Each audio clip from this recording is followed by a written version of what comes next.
Hey everybody, welcome back to your Friday edition of What the Bleep is Happening with Mortgage Rates. I've got our resident expert, Tim Lawson, on again to explain to us what's been going on. How you doing, Tim? Doing great, Mike. How are Awesome. I'm doing awesome. Excellent. 50 degrees on a Friday in January, we'll take that. Right? Yeah. Absolutely.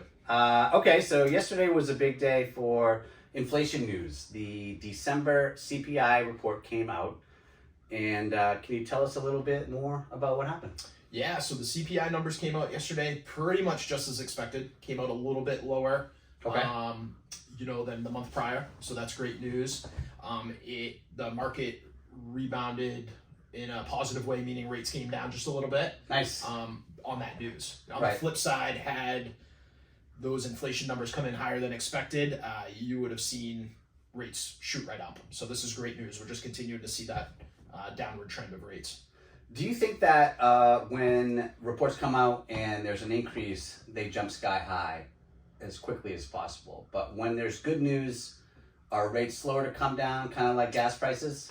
Yeah, we see that a little bit for sure. Like the market right now is definitely a little hypersensitive. Okay. So for sure, it's like bad news is going to the market's going to overreact a little bit more than the good news. Right. But still, right now, good news is great. When good news comes out, especially when it has to do with inflation, definitely see rates come down. Good news is great. Absolutely. So what other big news is on the horizon that can affect rates? Yeah, so there's different reports that'll be coming out over the next couple weeks, but the big one, there's another inflation metric coming out at the end of the month. Okay. It has more to do with personal consumption as opposed to consumer consumption, and we're expecting that to be a little bit lower than the previous month as well. So I think what that means for you with interest rates is we're just going to continue to see that downward trend. So Nice. This is good news for everyone. Do you think that currently people can get rates in the fives?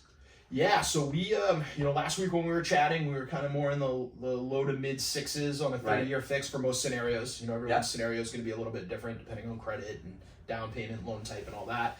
But yeah, we are getting closer and closer to those fives, which is great. Nice. That's great news for you. Yeah, for sure. And there's different programs out there too, different strategies that we can implement to get you into the fives, even down perhaps in the fours or even threes. Oh, wow. Yeah. So Wow, that's great.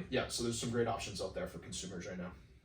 Now, what are you seeing for programs through AnnieMac that are working best for your clients? Yeah, right now something that's working really, really well is our AnnieMac Cash to Keys program. Okay. How that whole program is designed to basically remove the contingencies from any sort of offer. So in the event that you have a house that you need to sell before you can purchase a new one, Right. we can utilize this program to put offers in without that sales contingency. So that's been a big win for us in this market. Okay. Now, when would people be apt to use that? Yeah, so that buy now sell later program is basically if you are a current homeowner, Yep. and you would like to purchase a new home, Upgrade, downgrade, yeah, something like all that. of the above, relocate, Yep. anything like that. What happens is we can basically get around the logistical issues of trying to sell your house before buying the new one. Gotcha. You can actually purchase the new house prior to selling your existing house. So, Oh, wow. great. Yeah. Yeah, that's been a big drawback for a lot of you people out there is, wanting to upgrade. You don't want to wait to put in the offer, and you don't want to have it contingent upon the sale of your home. Because if you are in a competitive situation, I know there's less of that now than, say, 6 months ago. It can still be a hindrance upon getting your offer accepted. And Yeah. you're saying that we can take away that contingency, and it looks like a cash offer. Correct. Yep. Okay. Still need to get an appraisal. Certain instances would still do inspections and all that too, but yes, for the most part, we're removing the sales contingency as well as the financing contingency. So Wow. it really makes a strong offer.